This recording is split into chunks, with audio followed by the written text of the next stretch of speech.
Africa, le chef de l'État, son Excellence, M. Bassirou Diomaye Diakhar Faye, a présidé ce mercredi 5 juin 2024 la réunion hebdomadaire du Conseil des ministres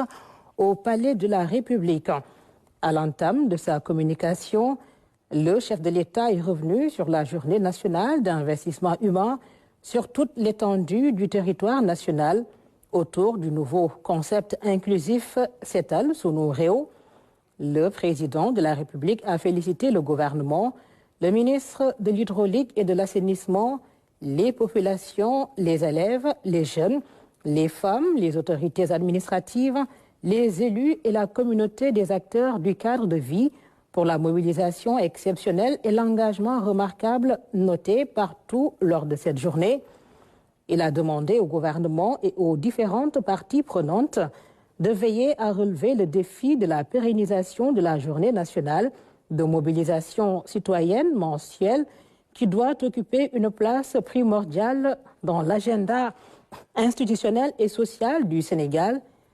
Le chef de l'État a également saisi l'occasion pour magnifier la contribution des Sénégalaises et des Sénégalais, l'esprit de solidarité et l'engagement citoyen qui se sont manifestés lors de la journée nationale de lancement de CETAL Sunu Réew. Il a insisté sur la nécessité de vivifier cet esprit de communion qui participe à la consolidation de la nation. Abordant la question de l'éducation nationale, le président de la République a relevé que le projet de transformation systémique du Sénégal passe par le renouveau et le repositionnement stratégique de l'école dans les valeurs et ambitions de notre société. Le chef de l'État a demandé l'évaluation du système éducatif dont les programmes sont en adéquation avec les réalités nationales, les enjeux du numérique et les besoins de l'économie nationale. À cela s'ajoute le phénomène de la déperdition scolaire, le manque d'infrastructures et le déficit d'enseignants face à des effectifs d'élèves sans cesse croissants. Le président de la République a appelé au renforcement du rôle et de la place de la faculté des sciences et techniques de l'éducation et de la formation FASTEF, de l'UFR des sciences de l'éducation, de la formation et du sport, UFR SEFS, ainsi que des écoles nationales de formation d'instituteurs en vue de l'amélioration continue de la qualité des enseignements. Le chef de l'État a aussi souligné l'urgence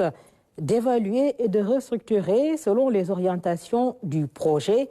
le programme d'amélioration de la qualité, de l'équité et de la transparence dans le secteur de l'éducation et de la formation paquet au regard de la nécessaire prise en compte des langues nationales, de la généralisation de l'enseignement de l'anglais dès l'élémentaire et de l'intégration continue et pragmatique des DARA dans le système éducatif. Dans la même lancée, le chef de l'État a demandé au Premier ministre d'accorder une attention particulière au développement systémique du numérique à l'école, avec l'impératif d'accentuer la digitalisation intégrale du système éducatif, de planifier sur les 5 prochaines années des recrutements d'enseignants dans toutes les matières face aux besoins exprimés et aux postes budgétaires arbitrés. Une attention particulière également à l'éradication des abris provisoires et à la mise en œuvre avec les ministres concernés, Éducation nationale, formation professionnelle, urbanisme et collectivités territoriales, finances et budget, d'un programme concerté de réalisation d'infrastructures scolaires adaptées et d'amélioration de l'environnement pédagogique dans toutes les académies du pays. Le président de la République a également demandé au Premier ministre d'engager une réflexion sur le financement durable et soutenable du système éducatif avec l'implication des ministres concernés et de toute la communauté éducative.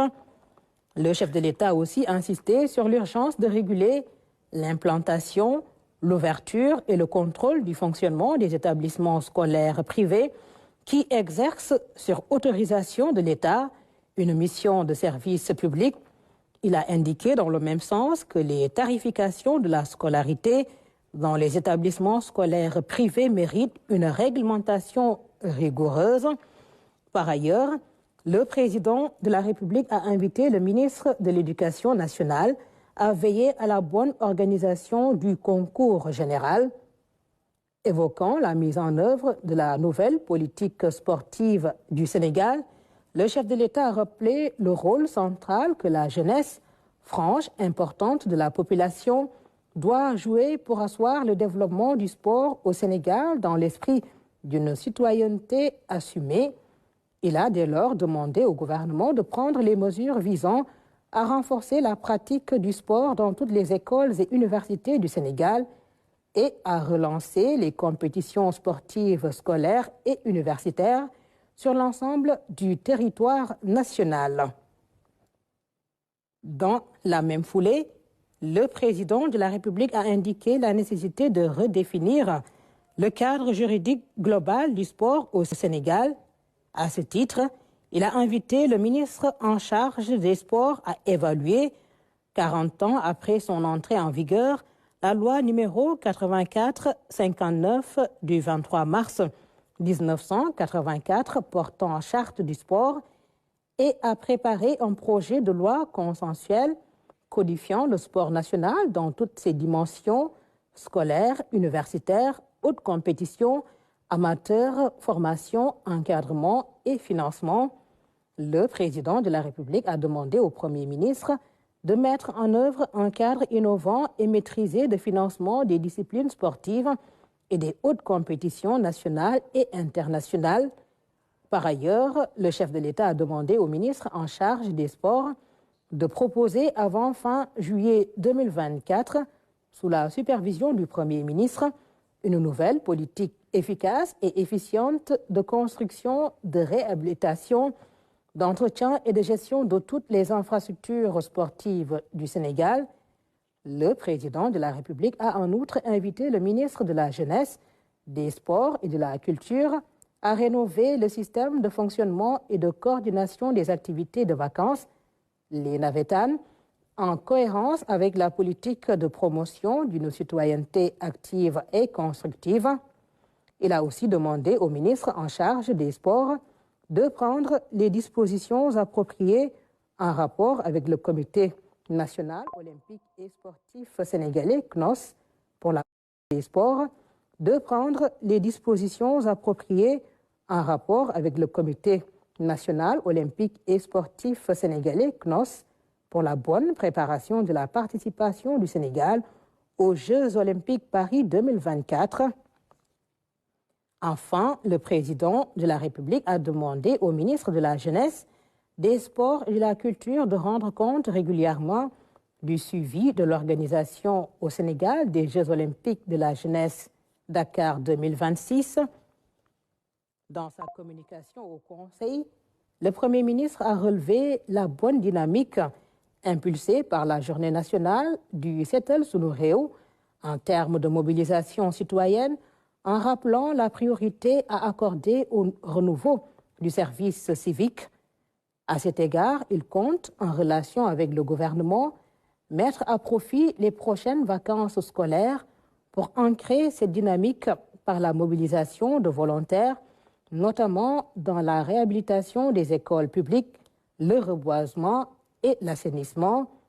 Le Premier ministre a ensuite mis l'accent sur un ensemble d'initiatives à mettre en œuvre pour intégrer les bonnes pratiques en matière d'hygiène et de propreté dans les politiques des départements ministériels, enfin de conférer au Sénégal le label d'un pays propre. Dans ce cadre, il a souligné la nécessité d'ancrer cette exigence notamment dans les hôpitaux, centres et postes de santé, ainsi que dans les secteurs de l'éducation, du tourisme, de l'industrie, du commerce, de la restauration, du transport public et du secteur aéroportuaire. Le Premier ministre a par ailleurs attiré l'attention des ministres concernés sur la vigilance à observer pour éviter toute rupture d'approvisionnement en médicaments essentiels. Il a aussi appelé à prendre toutes les dispositions nécessaires pour régulariser la situation des élèves en classe d'examen ne disposant pas de papier d'état civil. Le Premier ministre a également évoqué la nécessité de résoudre la problématique de l'accès au logement dans les campus universitaires au regard du nombre important d'étudiants recourant à la location auprès de privés. Il a aussi relevé la priorité à accorder aux actions de réduction de la facture d'électricité des administrations publiques. Le Premier ministre a ensuite fait part des préparatifs de sa déclaration de politique générale devant l'Assemblée nationale prévue au cours des prochaines semaines. Il a enfin rendu compte de l'état d'avancement des travaux de la commission ad hoc chargée du contrôle et de la vérification des titres et occupations sur les anciennes et nouvelles dépendances du domaine public maritime DPM dans la région de Dakar, dont le rapport sera remis au président de la République dans les délais impartis. Au titre des communications des ministres.